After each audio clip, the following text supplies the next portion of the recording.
가족을 태운 자동차는 시골길로 접어들었다. 정확히 말하면 산으로 올라가는 비탈길이었다. 아빠, 아직 멀었어? 장난감을 갖고 노는 것도 지쳤는지 뒷좌석에 앉은 6살 지환이가 운전하는 아빠의 머리를 끌어당겼다. 지환아, 조금만 참아. 이제 다 왔어. 김영석의 아내 우미란이 지환의 손을 제지하며 대답했다. 영석은 백미러로 뒷좌석을 슬쩍 보았다. 입이 비쭉 나온 지환과 귀에 이어폰을 낀 채 자고 있는 큰딸 지연이 보였다. 당신 힘들면 내가 운전할까? 당신만 운전하니까 미안하네. 아니야, 이제 다 왔어. 그들이 도착한 곳은 강원도 오지의 산 중턱 작은 너와집이었다. 차가 들어가지 못할 정도로 길이 좁아 차에서 내린 4명은 직접 짐을 들고 집으로 들어갔다. 아직도 이런 오지가 다 있네? 주변에 다른 집도 없어. 미라는 신기하다는 듯 주위를 둘러보며 말했다. 그러게, 마을에서 운영하는 집이라 그래서 마을 안에 있는 줄 알았는데 아니네. 그래서 인터넷으로 숙소 예약할 때는 후기 댓글을 잘 봐야 한다고요. 어느새 잠이 깬 중학생 지연이 텐마루에 짐을 내려놓으며 말했다. 엄마, 나 핸드폰 써도 돼? 막내 지연은 게임을 하려고 엄마를 졸랐다. 전화도 안 터지네. 지환에게 핸드폰을 건네주던 미란이 고개를 갸우뚱했다. 어이쿠, 일찍들 오셨네요. 너와 집 뒤에서 밀짚 모자를 쓴 노인이 불쑥 나오며 인사를 건넸다. 작은 몸집의 노인은 밀짚 모자를 입술까지 눌렀어. 얼굴이 보이지 않았다. 누구시죠? 아, 김영석님 되시죠? 전 여기 이장입니다. 이장? 마을이라고는 보이지도 않는데 이장이라니. 명석이 의아한 표정을 지으며 노인에게 다가가자 노인은 고개를 돌렸다. 마을은 저 아래에 있습니다. 예전에는 여기 너와 집에서 모두들 살았지만 지금은 체험관으로만 운영하고 있지요. 이장은 여전히 밀짚 모자로 얼굴을 가린 채 말했다. 그렇군요. 어쨌든 하룻밤 신세지겠습니다. 어차피 뒤로 예약이 없으니 원하시면 2, 3일 더 머무셔도 됩니다.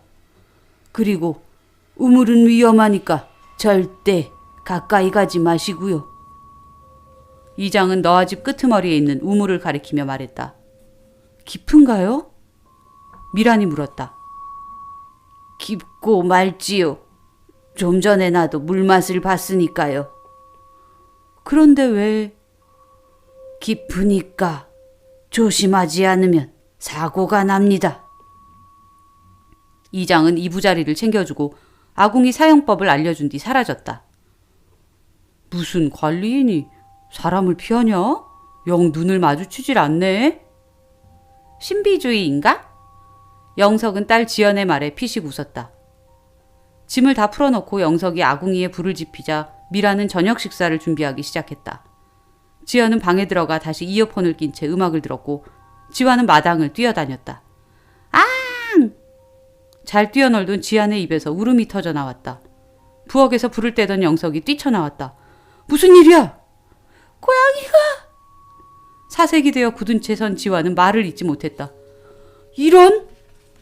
양눈이 멀어 눈동자가 하얗게 변색된 고양이가 지안의 머리 위에 오독하니 올라앉아 있다. 영석은 들고 있던 불쏘시개로 고양이를 후려쳤다. 깡! 고양이는 비명을 지르며 도망쳤다. 그 바람에 지안의 얼굴과 목덜미에 상처가 생겼다. 시골에서는 저런 동물 조심해야 돼. 영석은 퇴마루에서 지안의 상처에 약을 발라주었다. 따끔거려도 참아? 지환은 충격에서 헤어나오지 못한 듯 멍하니 반응이 없었다. 안 되겠다, 지환아. 들어가서 좀 누워있어. 방에 들어간 지환은 금세 잠이 들었고 딸 지연이 밖으로 나왔다. 아빠, 지환이 얼굴 왜 저래? 고양이가 핥혔어. 오, 대박! 완전 야생! 지연은 이런 상황이 신기한 듯 말했다. 까불지 말고 이제 밥 먹어야 하니까 고추장하고 된장 좀 떠와. 그게 어디 있는데요? 아까 이장 할아버지가 뒤뜰에 장독대 있다고 했어. 지연은 귀찮은 듯 다리를 터덜거리며 그릇을 들고 뒤뜰로 갔다. 하지만 아무리 기다려도 지연이 돌아오지 않았다.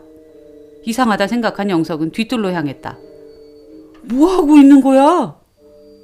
영석은 뒤뜰 장독대에서 지연의 모습을 보고 말문이 막혔다. 지연이 커다란 장독 안에 상체를 처박은 채 버둥거리고 있었기 때문이다. 지연의 비명은 장독 안에서 맴돈 채 밖으로 들리지 않았다. 영석은 발버둥치는 지연의 다리를 잡아 끌어 꺼냈다. 푸아! 지연은 입안 가득한 고추장을 뱉어내며 그제야 큰 숨을 내쉬었다. 참, 우리 딸 고추장 뜨다 죽을 뻔했네. 지연마저 방에 들어가 잠들자 박상을 들고 방으로 온 미라는 맥이 빠졌다. 뭐야, 지환이 지연이 다 잠들었네? 그러게, 둘 다 오늘 사건이 있었잖아.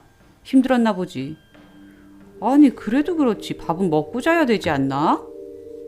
서울에서 여기까지 오느라 피곤했나 봐. 우리끼리 일단 먹읍시다. 오, 된장찌개 맛 좀 볼까? 시골 된장 맛은 다르겠지? 식사를 마치고 설거지까지 끝내자 어느새 산중의 너와집은 어둠에 휩싸였다. 두 사람은 툇마루에 앉아 총총 하늘에 뜬 별을 함께 바라보았다. 좋다. 이렇게 별 본 지도 오랜만이네. 그러게. 한적하니 좋긴 한데 난 좀 무섭다. 당신은 원래 시골 안 좋아하잖아. 난 도시 호텔이 좋아. 이번 여행은 당신 뜻대로 정했으니까 다음번엔 내 맘대로 할 거야. 알겠지? 영석과 미라는 밤하늘을 바라보며 잠시 이야기를 나누다 방으로 들어가 잠을 청했다. 아, 목말라. 저녁에 먹은 된장찌개가 짰나? 갈증에 잠이 깬 미라는 물을 찾아 밖으로 나왔다. 생수가 든 가방이 툇마루 끝에 있었다. 아, 여기 있네. 그녀는 마루에 걸터 앉아 물을 마시며 하늘을 올려다보았다. 별이 가득했던 하늘이 어느새 흐려져 아무것도 보이지 않았다. 미란이 하품을 하며 다시 방에 들어가려는데 마당 한쪽에서 푸르스름한 불빛이 흘러나왔다. 저게 뭐지? 그녀는 흘린 듯 신발도 신지 않은 채 푸른 불빛을 향해 걸어갔다. 아, 우물이구나. 미라는 우물로 다가가 그 속을 들여다보았다. 우물 속 깊은 곳으로부터 올라오는 신비로운 빛에 그녀는 매료되었다. 정말 아름답다. 아름다워. 인식하지도 못한 채 미란의 몸이 조금씩 우물로 빨려 들어갔다. 당신 머리가 왜 이렇게 젖었어? 아침 햇살에 잠이 깬 영석이 미란의 젖은 머리를 보고 말했다. 모르겠어. 자면서 땀을 흘렸나? 미란의 목소리는 어딘지 모르게 어눌했다. 애들도 힘들어하고 당신도 컨디션 별로네. 우리 이만 정리하고 떠날까? 영석은 웬일인지 이곳이 마음에 들지 않았다. 아빠, 난 더 있고 싶은데? 잠에서 깬 지환과 지연이 동시에 말했다. 나도 여보, 이장님이 더 있어도 된다고 했잖아. 아내와 아이들이 이렇게 나오니 영석은 어쩔 도리가 없었다. 다행히 전날과 달리 아이들은 활기를 되찾았고 미란도 별 문제가 없어 보였다. 미란과 아이들은 마치 이곳에서 나고 자란 사람처럼 집 주변을 시작으로 산과 계곡 곳곳을 돌아다니며 이곳에 지형을 익혔다. 간간히 산을 타던 영석이 따라가기 힘들 정도로 세 사람의 체력은 왕성했다. 그리고 식사 때가 되자 과하게 식탐을 부리며 먹어대기 시작했다. 웬 밥을 이렇게 많이 먹어? 평소 입이 짧던 딸 지연과 아내까지 합세해 세 사람은 영석이 혀를 내두를 정도로 왕성한 식욕을 보였다. 챙겨온 라면마저 점심때 이미 동나 먹을 게 하나도 없자 세 사람은 직접 산나물을 캐고 계곡에서 물고기를 잡아왔다. 지원아, 그거 그냥 먹으면 어떡해? 익히지도 않은 송사리와 산나물을 먹으려는 걸 본 영석이 지환을 말렸지만 지환은 들은 채도 않고 허겁지겁 그것들을 삼켰다. 저 녀석이 정말... 하지만 지환뿐이 아니었다. 지연도 아내도 마찬가지였다. 다들 왜 이러지? 영석은 걱정이 되었다. 찜찜하고 불안한 마음에 그만 돌아가자고 해도 셋은 막무가내였다. 아, 오늘만 더 자고 가, 여보. 아내마저 아이들처럼 그를 졸랐다. 좋아. 하지만 꼭 하루만이다. 그렇게 긴 하루가 지나고 다시 밤이 왔다. 자는 중에 영석은 악몽을 꾸었다. 이장이 그의 머리통을 톱으로 자르는 무시무시한 꿈이었다.